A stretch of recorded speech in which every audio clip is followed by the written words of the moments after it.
I was trimming my beard the other day, and as I was leaning in real close to the mirror and trying to make sure everything was in its place and neat and orderly, I saw not one, not two, not three, not four, but 5 gray hairs.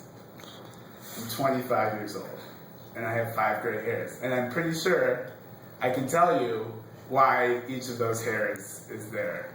And they combine to sum up my pet peeve, which is students and what they do. The first gray hair, this one right here, netbooks. Netbooks and what students do with their netbooks. Number one, when I say put away your netbook, I mean put it away.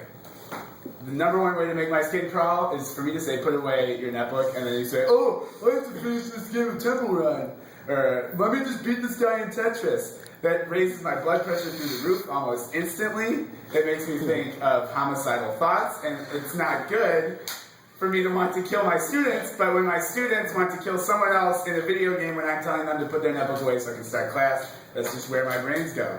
I'm sorry. It makes me want to, I can't figure out if I want to throw the netbook out the window or the student out the window or perhaps both. It's just, and the stuff you do on these, it's not like you're like, hang on, let me finish reading this Shakespeare sonnet. Or hang on, let me finish chatting with this foreign exchange student in India or something. It's not, you're playing stupid, I see your eyes turn into little Tetris blocks that just rotate and fall across your face, and your mind goes completely vacant. I used to use iTalk all the time to see what you were doing on your computers, but now I can just tell by looking at your faces. This is writing. This. Playing a computer game. The eyes go dead, the jaw goes slack, and all signs of life drain from your face. And then, you know, by extension, your brain. It takes away from the class environment. So it's not just that I hate computer games, I hate when they take away from my class environment. Number 2, this gray hair over here. I say, we're going to watch a movie in this class.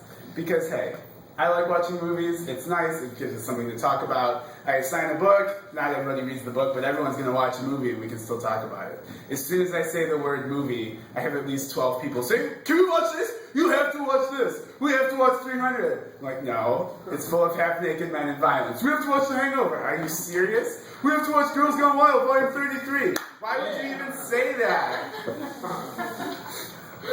You know. I know you have a brain in your head.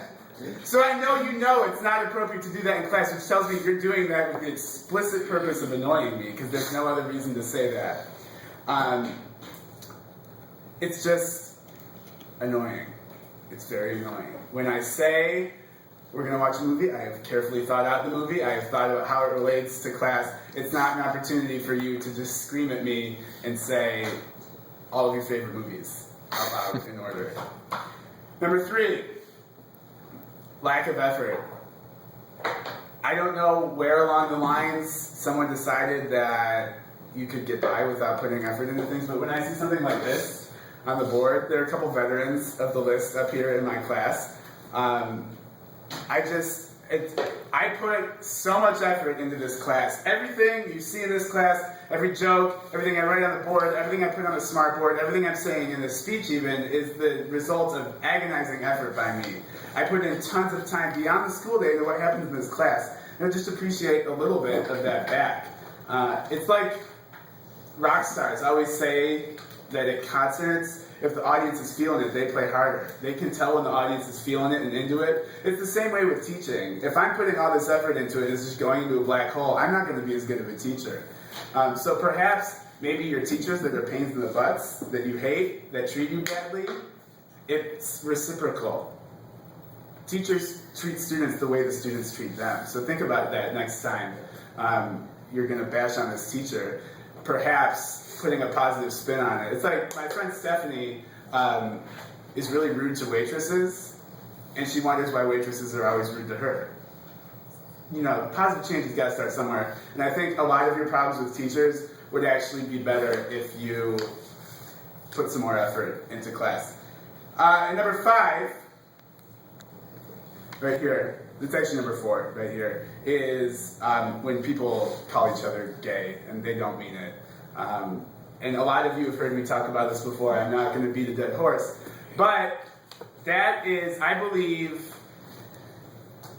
how someone identifies should never be cause for ridicule. I'm not going to make fun of you for being brown-haired. I'm not going to make fun of you for being Christian. I'm not going to use the word Christian to say, I'm not going to use any word like that to say, as like a stand-in for stupid.